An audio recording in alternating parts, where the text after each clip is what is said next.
Sumang-ayon si Vladimir Zelensky na makipagkompromiso para matapos ang digmaan. Ganito kalakas ang pahayag ni Donald Trump kamakailan.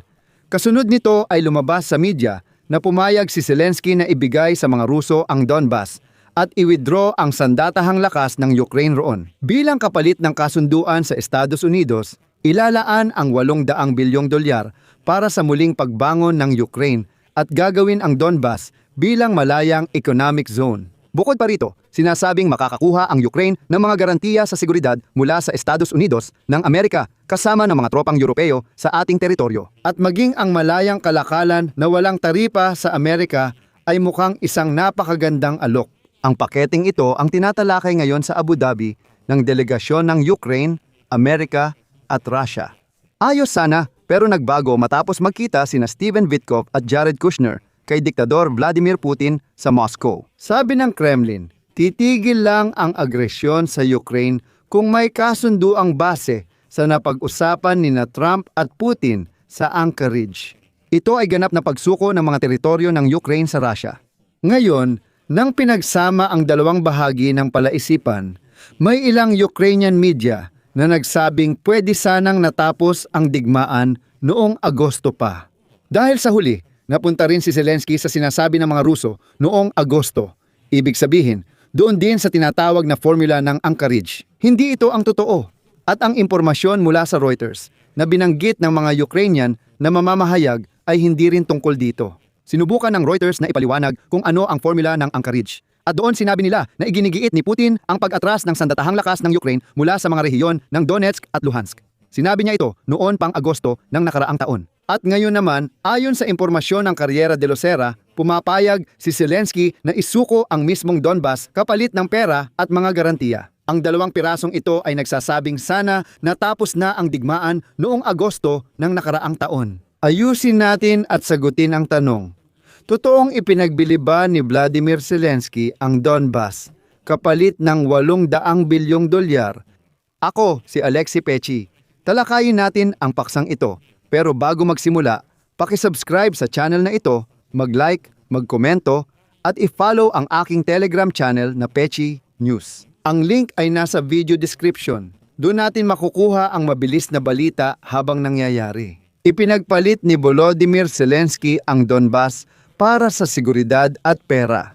Sa ganitong pamagat, lumabas ngayon ang isang artikulo sa publikasyong Carrera de Lucera, kung saan inilalahad ang diwa at paksa ng kasalukuyang negosasyon sa Abu Dhabi. Matapos ang negosasyon kay Zelensky sa Davos, sinabi ni Donald Trump, at ika nga niya, sumasang-ayon si Volodymyr Zelensky na pumirma ng kasunduan. Sinabi niya ito sa akin, na pagkasunduan na ang mga parameter ng kasunduan ukol sa Ukraine at handa na siyang makipagkompromiso. Dahil dito, kumalat ang mga haka-haka at chismis. Nandito tayo ngayon para linawin at ayusin ito. Ayon kay Carrera de Lucera, nag-alinlangan muna si Volodymyr Zelensky bago kumpirmahin ang pagpunta niya sa Davos para sa Economic Forum. Itong kasaysayan ng digmaan ay naglalagay sa kanya sa matinding tunggalian ng konsensya. Kung tatanggapin ba ang alok ni Donald Trump na maaaring magpawala ng saysay sa kanyang mga pangako at magdulot ng sakuna o ipagpatuloy ang digmaan na pumatay na ng mahigit 100,000 tao at nagdulot ng matinding hirap sa milyon-milyong Ukrainyano sa Ukraine. Kamakailan, sinabi ni Donald Trump na humahanga siya sa mga Ukrainyano dahil di niya maintindihan paano sila nabubuhay sa lamig. Patuloy na pambobomba ng Rusya sa mga pasilidad ng enerhiya at walang pagpainit sa bahay. Ngayon, tungkol sa karera.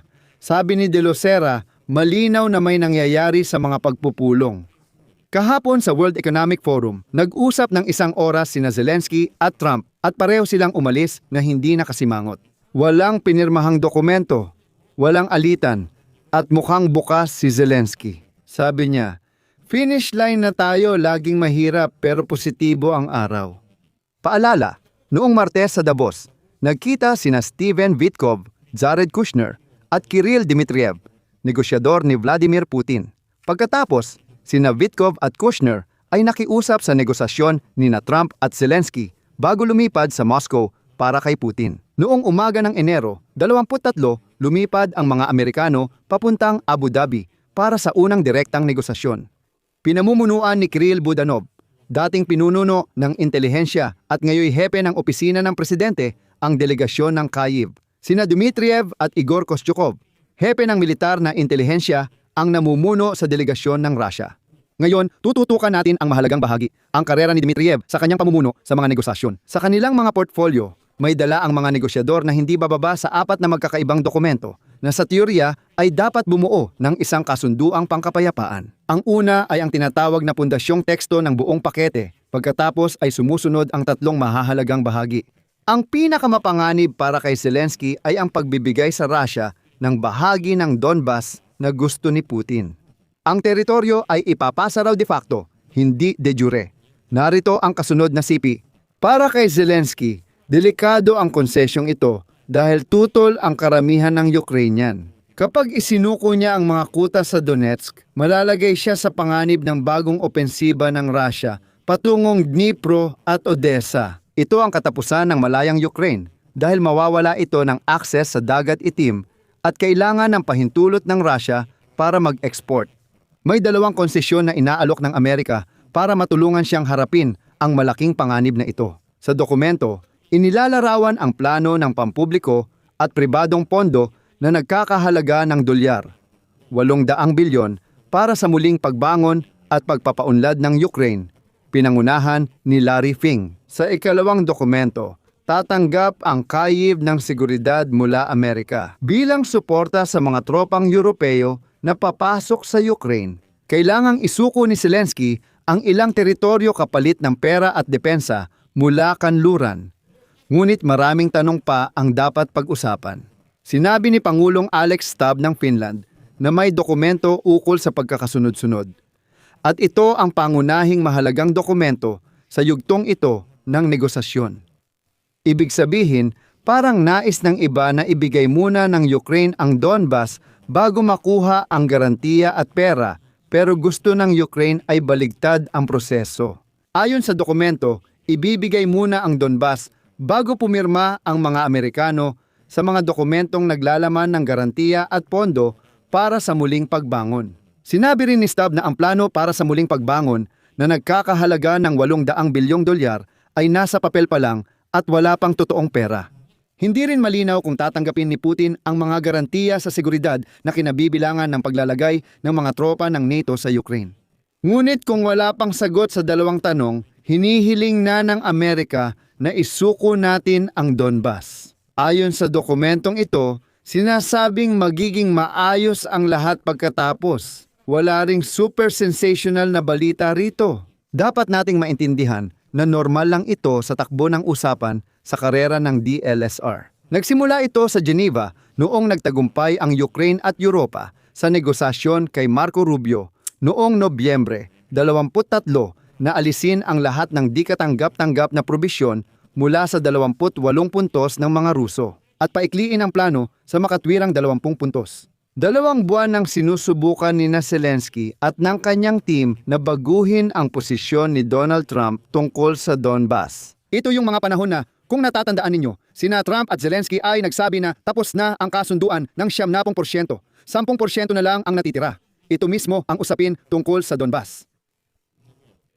Sinubukan ng mga Ukrainyano na baguhin ang posisyon ni Trump, pati na rin sa mga negosasyon kay Witkoff sa Berlin at personal kay Trump sa Mar-a-Lago at iba pa. Kasabay nito, sinubukan ng Ukraine at Europa sa 12-dosenang pagpupulong ng koalisyon ng mga interesado na makuha mula sa Estados Unidos ang matinong mga garantiya sa seguridad at yung mga tinatawag na pakete ng muling pagbangon, kagaya ng sinasabi ngayon na umaabot sa $800 bilyong.